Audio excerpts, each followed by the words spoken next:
और मैं विश्वास भी कर देता हूं कि सभी इस सदन में बैठे हुए माननीय सदस्य ये उच्च सदन की गरिमा को संभालते हुए आपकी गरिमा की भी सदा सर्वदा चिंता करेंगे, मर्यादा रखेंगे, ये मैं आपको विश्वास दिलाता हूं।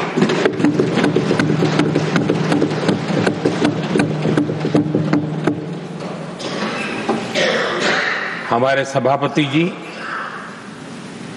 एक सामान्य परिवार से आ रहे हैं,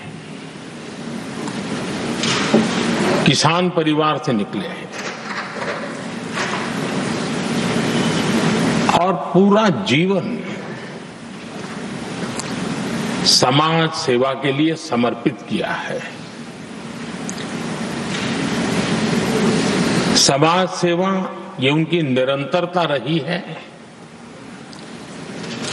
राजनीतिक क्षेत्र उसका एक पहलू रहा है, लेकिन मुख्य धारा समाज सेवा की रही है। समाज के प्रति समर्पित होकर के जितना कुछ अपने युवा काल से लेकर अब तक वो करते आए हैं, करते रहे हैं, वो हम सभी समाज सेवा के प्रति रुचि रखने वाले लोगों के लिए एक प्रेरणा है, एक मार्गदर्शन है। सामान्य परिवार से, सामान्य समाज से, सामान्य राजनीतिक जहां अलग अलग करवट बदलती रही है, उसके बावजूद भी आपका यहां तक पहुंचना, हम सबका मार्गदर्शन प्राप्त होना, ये भारत के लोकतंत्र की सबसे बड़ी ताकत है।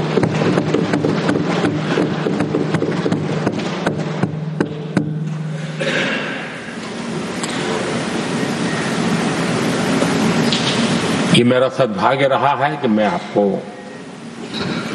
लंबे अरसे से परिचित रहा हूं। सार्वजनिक जीवन में साथ साथ काम करने का अवसर भी मिला है। लेकिन प्रधानमंत्री के रूप में जब मुझे यहाँ दायित्व मिला और जब मैंने आपको अलग अलग जिम्मेवारियां में काम करते देखा, तो मेरे मन पर अतिशय सकारात्मक भाव जगना बहुत स्वाभाविक था। क्वायर बोर्ड के चेयरमैन के रूप में हिस्टोरिकली हाईएस्ट प्रॉफिट वाली इंस्टीट्यूशन में कन्वर्ट करना, यानी आपका किसी संस्था के प्रति समर्पण हो तो कितना विकास किया जा सकता है और कैसे दुनिया में उसकी एक पहचान बनाई जा सकती है, वो आपने करके दिखाया। आपको भारत के कई क्षेत्रों बहुत कम लोगों को ऐसा अवसर मिलता है। आप झारखंड में, महाराष्ट्र में, तेलंगाना में, पुडुचेरी में राज्यपाल, लेफ्टिनेंट गवर्नर अलग अलग दायित्व संभालते रहे। और मैं देखता था कि झारखंड में तो आदिजाति समाज के बीच जिस प्रकार से आपने अपना नाता बना दिया था, जिस प्रकार से आप छोटे छोटे गांव तक दौरा करते थे, वहां के मुख्यमंत्री बड़े गर्व के साथ इन बातों का जब भी मिलते थे जिक्र करते थे। और कभी कभी वहां के राजनेताओं के लिए भी चिंता होती थी कि हेलीकॉप्टर हो या न हो, इसकी कोई परवाह किए बिना जो गाड़ी है आप चलते रहते थे। रात को छोटे छोटे स्थान पर रुक जाना, ये जो आपने एक अपना सेवा भाव था, उसको राज्यपाल के पद पर रहते हुए भी जिस प्रकार से आपने उसको एक नई ऊंचाई दी, इससे हम भली भांति परिचित हैं। मैंने आपको एक कार्यकर्ता के रूप में देखा है, एक सहयोगी के रूप में हम साथ काम किए हैं, सांसद के रूप में देखा है, अलग अलग पदों पर देखते हुए आज यहां पर पहुंचे। लेकिन मैंने एक बात महसूस की है कि आमतौर पर सार्वजनिक जीवन में पद पर पहुंचने के बाद कभी लोग पद का भार अनुभव करते हैं और कभी कभी प्रोटोकॉल में दब जाते हैं। लेकिन मैंने देखा है कि आपको और प्रोटोकॉल का कोई नाता ही नहीं रहा है, आप प्रोटोकॉल के परे रहे। और मैं समझता हूं सार्वजनिक जीवन में प्रोटोकॉल से मुक्त जीवन की एक ताकत होती है और वो ताकत हम हमेशा आप में अनुभव करते रहे हैं और ये हमारे लिए गर्व का विषय है। आदरणीय सभापति जी, आपके व्यक्तित्व में सेवा, समर्पण, संयम, इन सभी बातों से हम भली भांति परिचित हैं। वैसे आपका जन्म तो डॉलर सिटी में हुआ और उसकी एक अपनी पहचान है, लेकिन उसके बावजूद भी आपने अपनी सेवा का क्षेत्र अंत्योदय को चुना। आपने हमेशा एक डॉलर सिटी के भी उस तबके की चिंता की जो दबे कुचले और कुछ वंचित परिवार थे, उनकी चिंता की। आदरणीय सभापति जी, मैं उन दो घटनाओं का जरूर जिक्र करना चाहता हूं जिसको कभी मैंने आपसे, आपके परिवारजनों से भी सुना है और जिसने आपके जीवन पर बड़ा प्रभाव पैदा किया है। बाल्यकाल में अविनाशी मंदिर के तालाब में आपका डूबने की संभावनाओं के बीच की अवस्था आपके लिए हमेशा रहा है कि मैं तो डूब रहा था, किसने बचाया, कैसे बचाया पता नहीं, मैं बच गया। और उस ईश्वर ने कुछ आप पर कृपा की, इस प्रकार का भाव आपके परिवार के लोग हमेशा बताते हैं। और दूसरा जो हम सब बहुत बारीकी से जानते हैं, जब कोयम्बतूर में लाल कृष्ण आडवाणी जी का यात्रा होने वाली थी, उसके कुछ समय पहले एक भयानक बम ब्लास्ट हुआ, शायद 60-70 लोग मारे गए। भयंकर बम ब्लास्ट था और उस समय आप बाल बाल बच गए थे।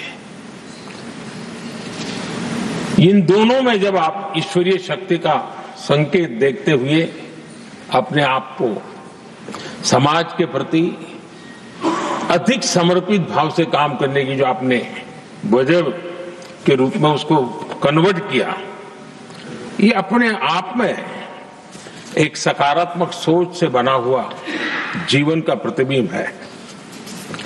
आदरणीय सभापति जी, जो एक बात मैं जानता नहीं था लेकिन अभी मुझे पता चला, आप शायद अभी उपराष्ट्रपति बनने के बाद काशी गए थे और आपका काशी का दौरा था, तो एक सांसद के नाते स्वाभाविक रूप से मेरा मन वहां सब कुछ ठीक ठाक हो ही रहता है। लेकिन आपने वहां एक बात बताई जो मैंने सुनी, मुझे मेरे लिए नई बात थी। आपने वहां कहा कि आप वैसे तो नॉनवेज के आदी थे, लेकिन जब पहली बार आप काशी गए थे जीवन में और काशी में पूजा वगैरह की, माँ गंगा को अपने आशीर्वाद प्राप्त किया माँ गंगा से, और पता नहीं आपके भीतर एक संकल्प जगा और उस दिन से आपने तय किया कि आप अब नॉनवेज नहीं खाएंगे।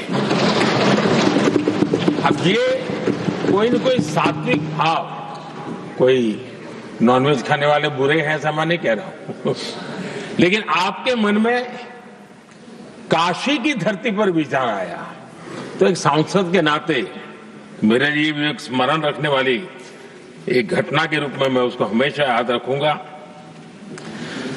भीतर कोई न कोई आध्यात्मिक भाव जो इस प्रकार की दिशा में ले जाने की प्रेरणा देता है।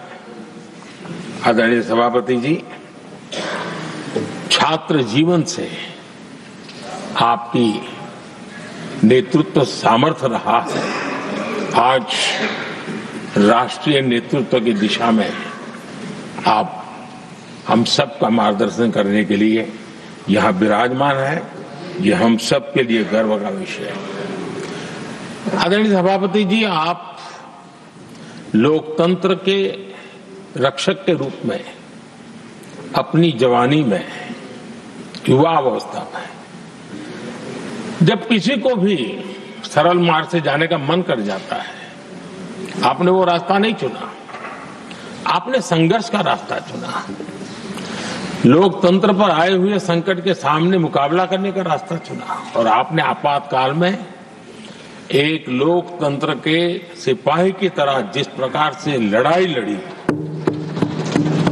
साधनों की सीमाएं थी, मर्यादाएं थी, लेकिन जज्बा कुछ और ही था।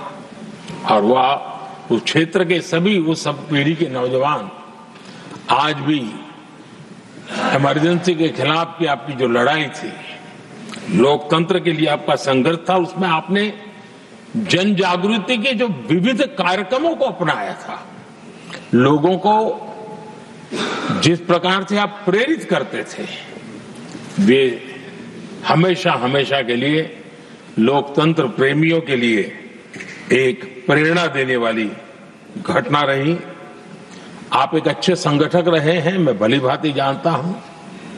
आपने संगठन में जो भी दायित्व संभालने का अवसर आया, आपने उस जिम्मेवारी को चार चांद लगा दिए, अपने परिश्रम से लगा दिए। आपने हमेशा सबको जोड़ने का प्रयास किया, नए विचारों को स्वीकार करने का प्रयास किया, नई पीढ़ी को अवसर देने का प्रयास किया। ये हमेशा संगठन में आपके कार्य की विशारत रही। कोयम्बतूर की जनता ने आपको सांसद के रूप में यहां सेवा करने के लिए भेजा और तब भी आपने सदन में रहते हुए हमेशा उस क्षेत्र के विकास के लिए अपनी बातों को बड़ी प्रमुखता से लोगों के सामने रखा, सदन के सामने रखा। ये आपका लंबा अनुभव सदन में सभापति के रूप में और राष्ट्र में उपराष्ट्रपति के रूप में बहुत ही प्रेरक रहेगा, हम सबको मार्गदर्शक रहेगा। और मुझे पूरा विश्वास है कि मेरी तरह इस सदन के सभी सदस्य इस गौरवपूर्ण पल को जिम्मेवारियों के साथ आगे बढ़ाएंगे। इसी भावना के साथ मेरी तरफ से, सदन की तरफ से आपको बहुत बहुत शुभकामनाएं देता हूं।